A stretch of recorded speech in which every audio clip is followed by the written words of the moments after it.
Coba misalnya Freeport nih. Freeport nih.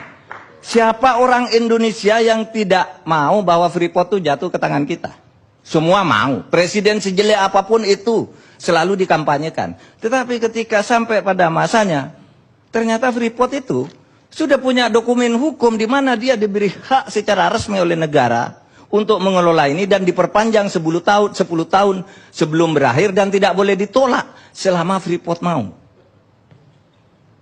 Tidak bisa disalahkan pemerintah berikutnya. Karena kalau pemerintah berikutnya maksa ke peradilan internasional. Atau mungkin diadakan invasi sepihak.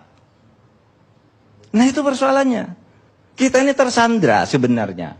Nah oleh sebab itu cara menyelesaikan itu bukan berkampanye. Besok kalau saya jadi gubernur Papua, saya selesaikan Freeport. No. Mereka punya dokumen, sekarang tidak bisa. Kata divestasi 51%, oke. Mereka sehari bilang oke, 2 hari kemudian bilang tidak. Sampai sekarang. Prof Mahfud, saya nanya dikit. Dokumen yang menyandera kita itu dokumen apa? Dalam soal Freeport. Dalam soal Freeport. Satu dokumen undang-undang yang pada waktu itu ditandatangani dan disetujui bersama oleh DPR bersama Pak Ginanjar.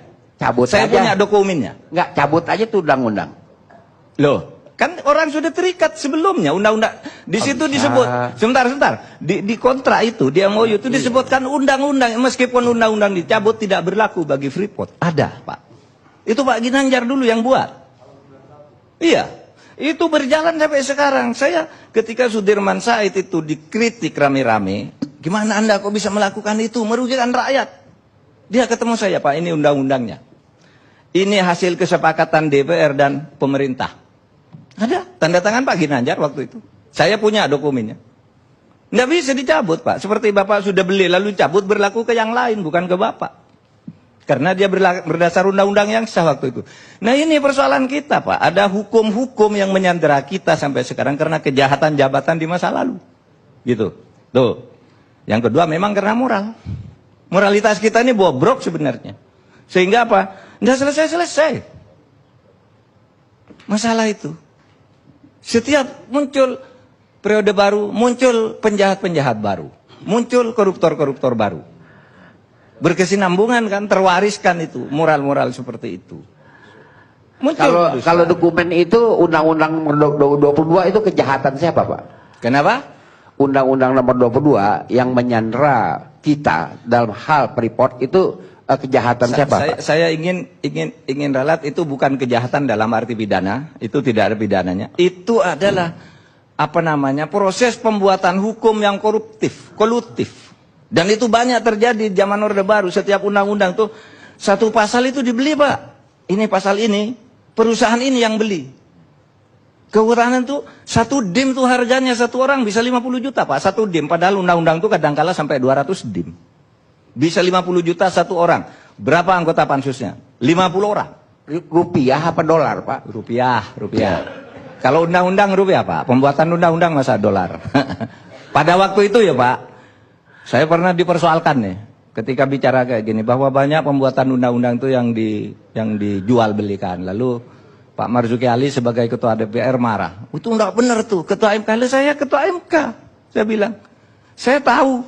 Dan saya nyebut lalu 8 orang pada ini. 8 orang sekarang sedang dipenjara. Anda tahu enggak? Anak buah Anda, saya bilang sama Pak Marzuki. Sedang dipenjara. Kan menjual undang-undang. Bahwa undang-undang ini akan dimasukkan pasal ini, Anda akan mendapat ini, tetapi bayar dulu ke saya sebesar 8%. Ini sekarang orangnya masih di penjara semua, Pak. Itu pembuatan undang-undang kita sekarang. Ini yang harus diatasi ini. Untuk menyelesaikan masalah-masalah yang kayak gini ini. Oke. Oleh sebab itu bagi saya, ancaman itu bukan 2030 itu enggak ada. 2030 hayalan. Yang nyata ancaman itu ada 4 dis.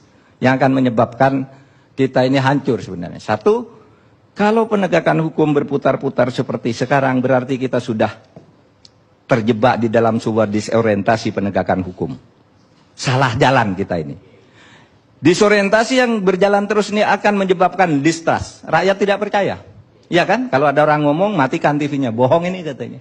Mau ke pengadilan, nah bohong ini. Nggak percaya pengadilan. Kalau distrust ini dibiarkan terus akan terjadi disobedience, pembangkangan. Kalau pembangkangan terjadi, itulah disintegrasi. Bisa tahun depan, bisa tahun 2030, atau bisa tidak terjadi. Tergantung kita mau memperbaiki apa tidak ini. Soal ini semua. Nah, pada akhirnya, kalau saya melihat perdebatan-perdebatan ini seakan-akan memperhadapkan perang berat itu antara pengikut Prabowo dan pengikut Jokowi. Padahal keduanya tuh sudah saling berpelukan, kok pengikutnya masih berperang, ini ada apa ini? Iya kan? Sudah saling berkunjung, naik kuda bersama, ketemu di publikasi, ketemu diam-diam. Ya, kita kan semua tahu. Ya, sebagai orang-orang seperti itu, tahulah kapan ketemu di mana, apa yang dibicarakan. Ini malah yang di bawah ini berperang seakan-akan musuh bebuyutan. Yang orang sudah rukun, yang lain bermusuhan terus. Kenapa kita tidak melihat masa baru sekarang? Ini. Kan ada tahapan-tahapan demokrasi dan hukum itu berjalan bagaimana. Nah, itulah yang harus kita tempuh dan kita harus mendidik rakyat ke arah itu. Assalamualaikum warahmatullahi wabarakatuh.